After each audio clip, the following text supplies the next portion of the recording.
Problems arise in the body when the body cannot utilize the minerals that it's taking in.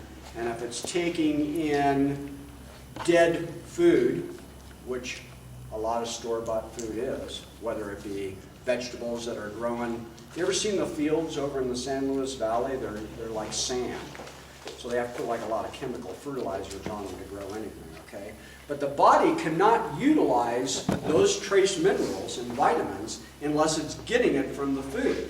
And if you can't utilize that, your body becomes diseased, okay?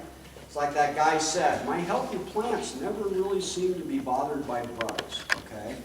So what we want to try and do is garden in such a fashion to avoid dis-ease, okay? And that's by eating nutritious things.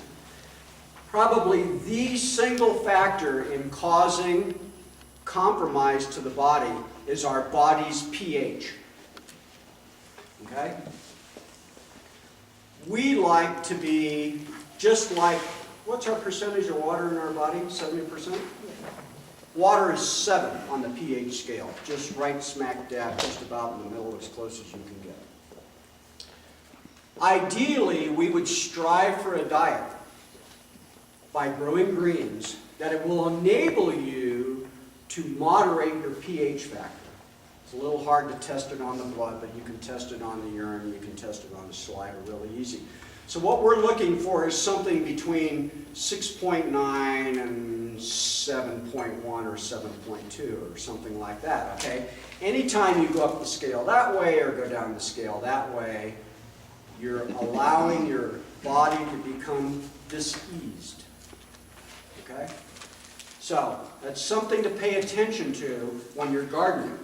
So one of the reasons why I decided to develop this course, and it's far more extensive than what we're talking about tonight, when you really get into how you can grow a balanced vegetable garden, if you know which vegetables are more on the base side or more on the acidic side. And unfortunately, coffee's on the acidic side, so I have to eat a lot of base vegetables.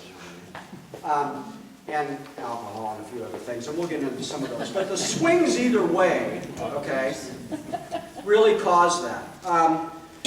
So an ideal balance in your vegetable gardening, in your life that you consume to yourself, is 75% alkaline and 25% acidic. That's what you're going to strive for. Okay? This can be accomplished by knowing which vegetables are going to provide you which side of that scale it's on. Okay? So processed foods, the life that we live for the most part, and eating things here because you're going to a meeting and you don't have time, and eating things here, you have a tendency to immediately lopside the scale to the acidic. So the importance of growing base vegetables becomes paramount in gardening for nutrition. And it's kind of like, you know, permaculture. It's like, well, if I'm going to plant it, something's going to eat it. Okay? Whether it be me or a bird or, you know, somebody's going to eat it. Well, in vegetable gardening, because we have a short season, and because many of us don't have the space and the luxury of having a lot of room or time or anything like that, maybe what we should do is hone in on what's going to accomplish our goals to base our body out, okay? So, here's a list of just some base vegetables. And we'll kind of go back and forth a little bit, and I don't really expect anybody to remember all these because I remember most of them, but not all of them. Asparagus, broccoli, cabbage, cauliflower, eggplant. Somebody say garlic? Radishes and potatoes. That's kind of like a general base, okay? At that level on the acidic side, isn't this fun? I'm going to Dallas tomorrow. All beef. Beef, pork, fish, poultry, some cheeses. But for those of you that are vegetarians, you'll be pleased to know that Brussels sprouts and mushrooms are very acidic also. Okay? High on the base side is beets, carrots, okra, squash, and chives, and high on the acidic side is most grains. Most grains, including rice. Okay?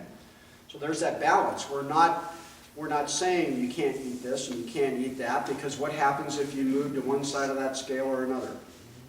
Disease. Your body becomes You know, when I was at the thrift store the other day, I found this book. This thing's valuable because it's from 1975. And it's got to be good because it's the New York Times Book of Vegetable Gardening. Ooh, cool. It's autographed. Oh, was it? Yeah, okay. Now, very high on the base side is, what's that word? Garlic. Onions, garlic, yeah, parsley, raw spinach, and chard, okay? So you kind of get a sense of what we're talking about with gardening for nutrition.